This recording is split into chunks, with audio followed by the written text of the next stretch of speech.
In the gentle embrace of a quiet village, nestled amidst rolling hills and whispering willows, stood a grand old house. Its white walls gleamed under the sun, and its windows sparkled like 1,000 stars. This was Elena's home, a testament to a life well lived, a place where memories whispered through the halls. The house stood tall and proud, its beauty undeniable. Its garden, once a riot of colours, still held remnants of its former glory, with roses bravely blooming near the weathered stone fountain. Birdsong filled the air, a symphony of nature that echoed the joy the house had once known. Elena would often sit on the porch swing, its gentle creak a familiar comfort, and watch the sunset paint the sky in hues of orange and purple. Despite its outward grandeur, the house held a secret sadness within its walls. It was a place that once resonated with the sounds of life, but now it stood as a silent witness to the passage of time. The rooms, once filled with the joyful chaos of family life, stood empty and silent. Toys lay scattered, untouched for years, and family pictures faded, their colours dimming with each passing day. Dust motes danced in the sunbeams that slanted through the tall windows, creating a surreal, almost magical atmosphere, illuminating the emptiness that had settled over the house like a shroud. The light seemed to highlight the absence of life, making the silence even more profound. Gone were the sounds of children's laughter, the clatter of dishes, the murmur of conversations. The playgrounds were deserted, the kitchens silent, and the living rooms still. The grand dining table, where I once hosted lively gatherings, now sat cold and polished, a stark contrast to the warmth it once radiated, reflecting the emptiness of the room. Each polished surface seemed to mirror the loneliness that had taken over. The silence was broken only by the ticking of the grandfather clock in the hall, its sound echoing through the empty corridors, its rhythmic beat a constant reminder of the passage of time and the memories it carried. Each swing of the pendulum seemed to mark another moment lost to the past. Each tick seemed to whisper of the laughter and love that had once filled the house, now just echoes in the empty rooms, now replaced by a deafening silence that magnified Elena's loneliness. She sat alone, her thoughts filled with memories of happier times, now just distant echoes in the vast emptiness.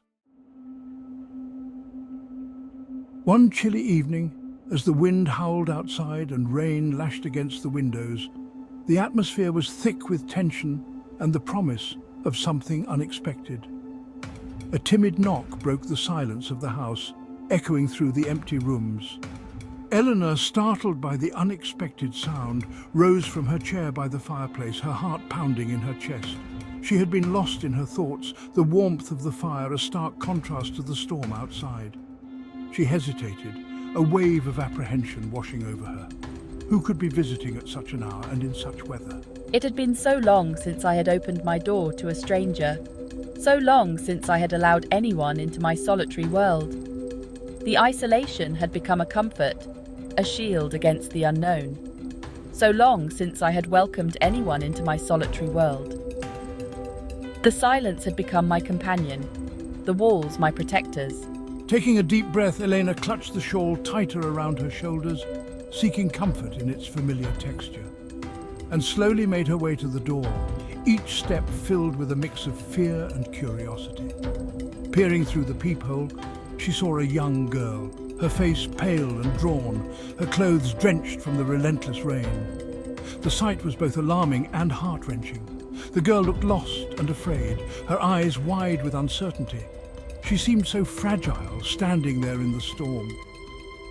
Eleanor's heart softened at the sight of the vulnerable young girl on her doorstep, her initial apprehension replaced by a surge of compassion. She knew she couldn't leave the girl out in the cold. Eleanor opened the door, her eyes widening at the sight of the storm raging outside. And the girl, her voice barely a whisper, asked for shelter from the storm, her clothes drenched and her face pale. My name is Sophie. I've lost my way while travelling. Can you help me? I don't know where else to go. Her voice trembled slightly, a mix of fear and hope evident in her eyes.